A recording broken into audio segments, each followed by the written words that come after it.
Right, so we had a very quick introduction to covalent bonds. Now we need to go into a little bit more detail and learn about Lewis structures and how to draw them properly with a view to talking about the shapes of molecules. This is what we've got to cover. Alright, we're looking at the valence electrons. We can use this octet rule that you've maybe learnt lower down in your school.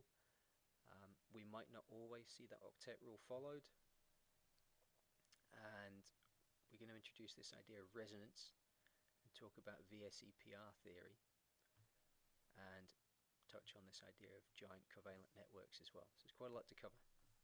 Right, so these are examples of Lewis structures. So this is chlorine.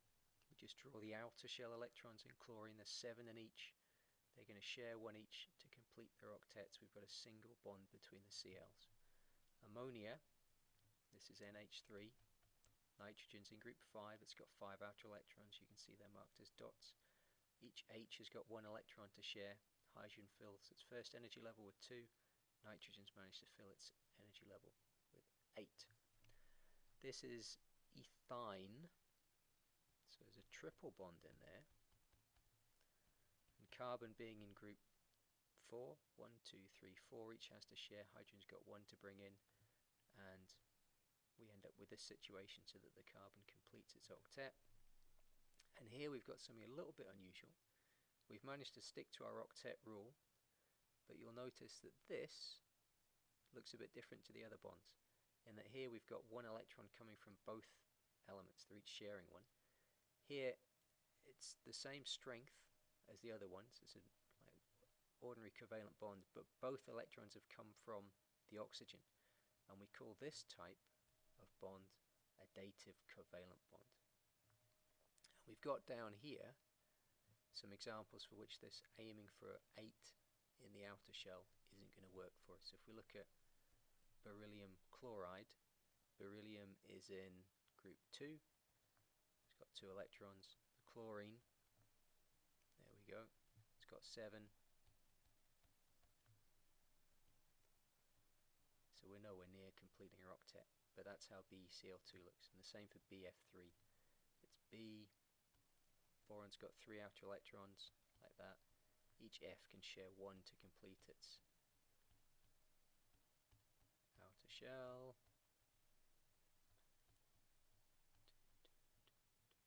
There we go.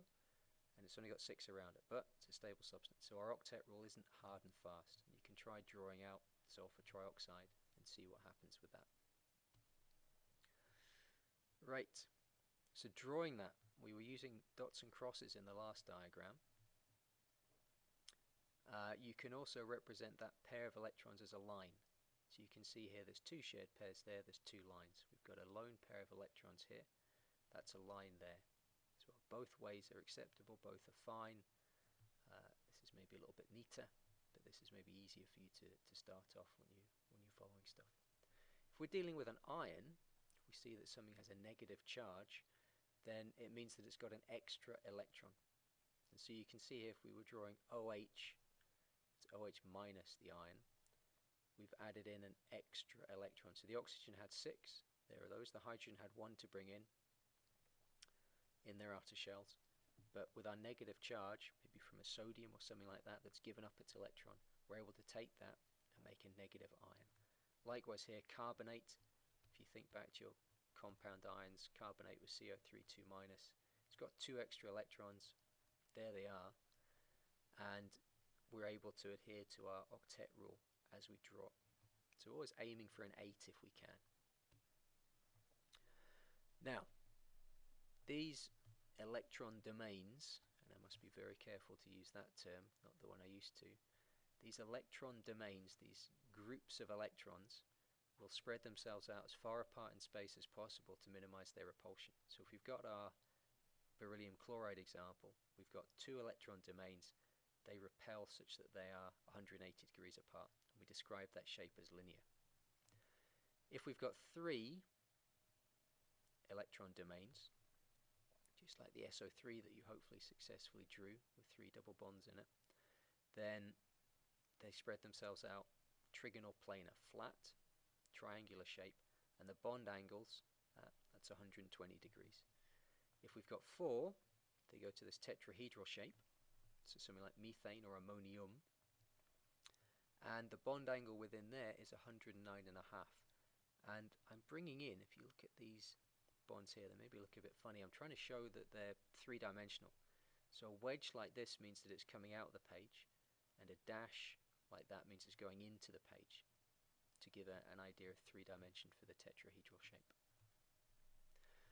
5 charge centers, 5 electron domains, they are going to spread themselves out in a trigonal bipyramidal shape. 6, and we've got this octahedral shape, and you can see there's different bond angles in here. There's a 90 there, so this one here is 90 around these 3, which make up the central plane. It's like a trigonal planar shape in the middle. They are 120, and then between the top and the bottom it's 180. Now when we're thinking of these shapes, the lone pairs, the ones which aren't bonded, still have a repulsive force. They are counted as an electron domain, and as a result they push the others away, just like a bond pair would. Now the unusual thing about them is because they are closer to that atom, they're more or less sat on the atom, whereas these are kind of shared pairs. They're going to be somewhere in here. These are actually stuck on the O, which means they're much closer in, which means they have a greater repulsive force. So for a normal tetrahedral, we'd have expected our bond angle to be 109.5. Here, because we've got one lone pair pushing a little bit more, forces them slightly closer together, closing it to 107. In water, where there's 2 lone pairs, pushes them even tighter still to 105. And here we can see an example of xenon tetrafluoride, which would have 6 electron domains, but only 4 of them have actually got bonds on them. So we describe that shape as square planar. And again, we just describe the shape. We wouldn't call this tetrahedral, even though the electron domains are arranged tetrahedrally. We just kind of say what we can see in terms of the atoms. That's V-shaped, and that's left as trigonal pyramidal because the top section of that tetrahedron is missing. Right, polarity.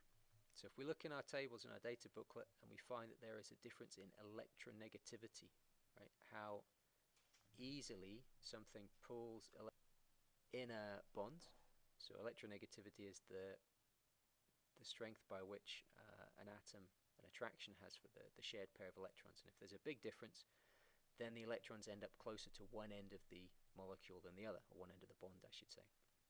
So if we take HCl, there's quite a difference in electronegativity between H and Cl. Cl is more electronegative, so it pulls the electrons towards itself, means that this end of the molecule is slightly more negative than this end. This is more electron rich here. So we've got a polar bond, we've got a polar molecule. Now that probably is the same here for each bond. Chlorine is more electronegative than carbon, so it's pulling the electrons towards itself. But what we find with this is whilst we have polar bonds, the molecule itself, because it's so symmetrical, is not overall polar. Right? It no longer has like a negative and positive end like we do here. That negative is kind of spread all the way around evenly.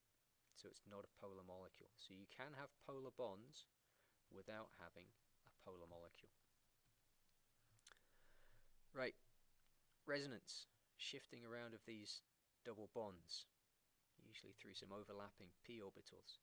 And a very good example of that is benzene. So if we draw out the structure of benzene, it has an alternating structure of double and single bonds. Whoops, that's not right. Razor. There we go.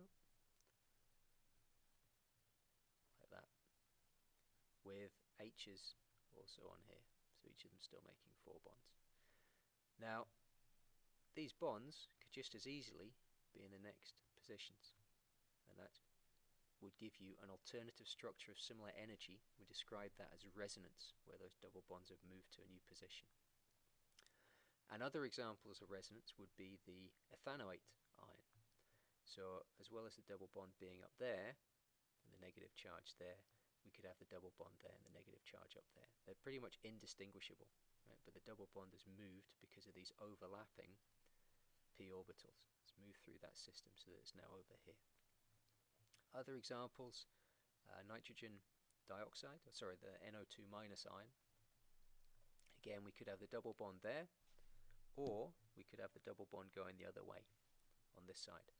And they're described as resonance structures. That double bond is kind of spread, if you like, across those three atoms.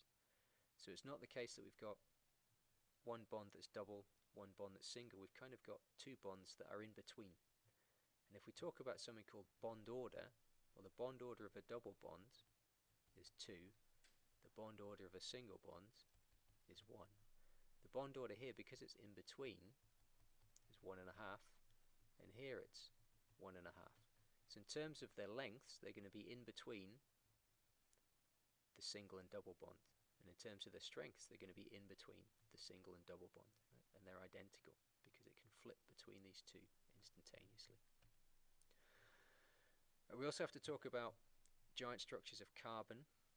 So carbon exists as 3 allotropes. Other forms of carbon, we've got diamond, buckyballs or fullerenes, and graphite. Now diamond's very, very hard substance. What we've got is each carbon atom makes 4 bonds tetrahedrally to 4 others. So it's very, very difficult to break down. Very high melting point, one of the hardest substances known. Graphite, each of them makes 3 bonds. So we've not talked about hybridization yet, but we would describe this as sp2 hybridization. If you want to come back to this, you can. And that means that we've got a spare p electron. And we find that that p electron is free to move around through the structure. Because we've got a moving charged particle, it means that we can conduct electricity. So graphite's a very good conductor. And also, because the forces between the layers are relatively weak, it's also quite a good lubricant because they slide over each other. So when you come to use your pencil and you're writing on the page, every time you take a pencil stroke, you're sliding off some layers of graphite, right? Because it's graphite that's in your pencil. In between the two, we've got fullerenes, which are these like football kind of structures. They have some electrical conductivity, but it's nowhere near as much as graphite. And there are some hardness, high melting points, but it's nowhere near as much as diamond. Several applications of those, and going from these ideas, people have been developing research into things like nanotubes and so on. Another giant structure, giant covalent structure. So giant covalent means this kind of network of covalent bonds. Another giant covalent structure that we need to know about is silicon dioxide, which is sandpaper, very hard substance, and you can see why you've got these network of strong covalent bonds between the silicons and oxygens. Right, this is what we rattled through today, and thank you for listening.